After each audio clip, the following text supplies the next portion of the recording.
Me when someone asks me for my thoughts on international politics. This is the China, this is the World War. And you have, do not Narendra Modi, what is this? Cancel. I know. Japan, Rus and Russia. Do you understand? Me returning to Bumble for the 9th time after being dumped from a 2-month situationship.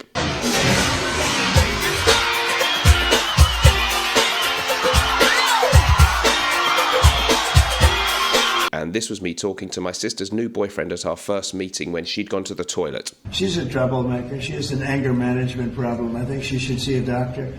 She needs anger. If you ever watch her, she's a young person. She's so angry. She's so crazy. Hello guys, welcome to the show. Something off topic today. I'm going to talk about how to avoid being friend-zoned. It's really in your control, guys. Before we do that, don't forget my recommended USA-based fragrance sampling site is decantboutique.com. Go there and use my code MrSmelly10 for 10% off an amazing array of designer and niche fragrances. My recommended UK-based fragrance sampling site is fragrancesamplesuk.com. Go there, sign up, and you'll get 10% off your first order. And look out for their amazing new thing. They've got a fragrance advent calendar, and if you order that before the end of October, you will get 10% off. Details are on their site. Check it out. Okay. Friend zoning. We hear about this a lot in the world. It's one of these sort of modern terms. Been going on for centuries, though, I'm sure.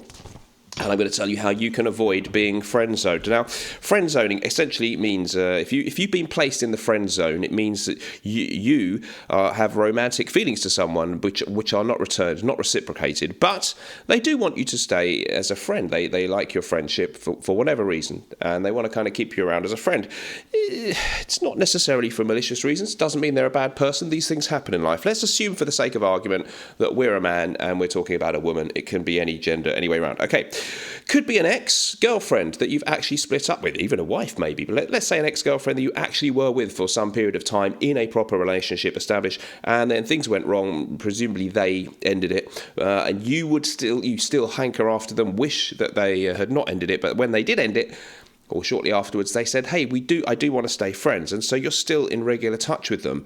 That's a common thing that can happen, okay? Not a good thing, in my opinion, 99% of the time. It could be someone that you were just dating, a couple of months or whatever. So you weren't established as a definite couple, boyfriend and girlfriend, but you had perhaps been intimate, and there have been romantic stuff between you, but they've then said, right now my head's just not in the right place. I've got so much going on, but let's just stay friends. And maybe even they say, hey, you never know if things change maybe one day.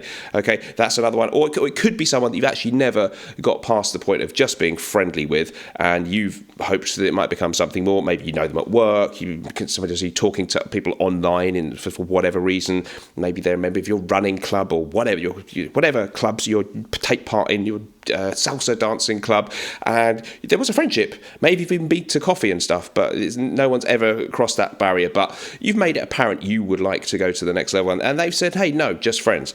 Right, okay, the friend zone. Here's how it works. There is no friend zone unless you let there be one, okay? They have the right to not be romantically interested in you. That's absolutely fine. We've all been rejected, even me, Mr. Smelly, believe it or not. But it's up to you whether you stay in the friend zone. I suggest that if they put you in the friend zone, you put them in the unfriend zone. You put them in the not my friend zone. Don't call me. Don't come by my house. We're done.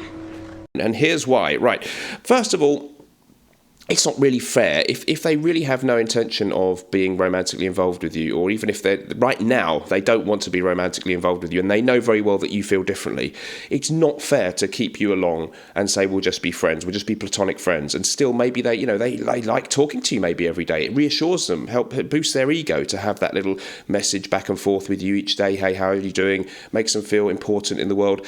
That's not fair to you. I wouldn't do that. If there was a girl that really liked me and I really maybe found her great company and funny, but I didn't fancy her at all, didn't feel any romantic inclination, but I knew jolly well she was hoping we could be more than friends, I wouldn't keep stringing her along and, telling her, offloading about my stress and troubles each day to her and going back and forth and enjoying the benefits of that friendship if I knew jolly well that she was just hanging in there hoping for more. It's not how a friend actually treats someone. You know what, Greg? You're not a good friend.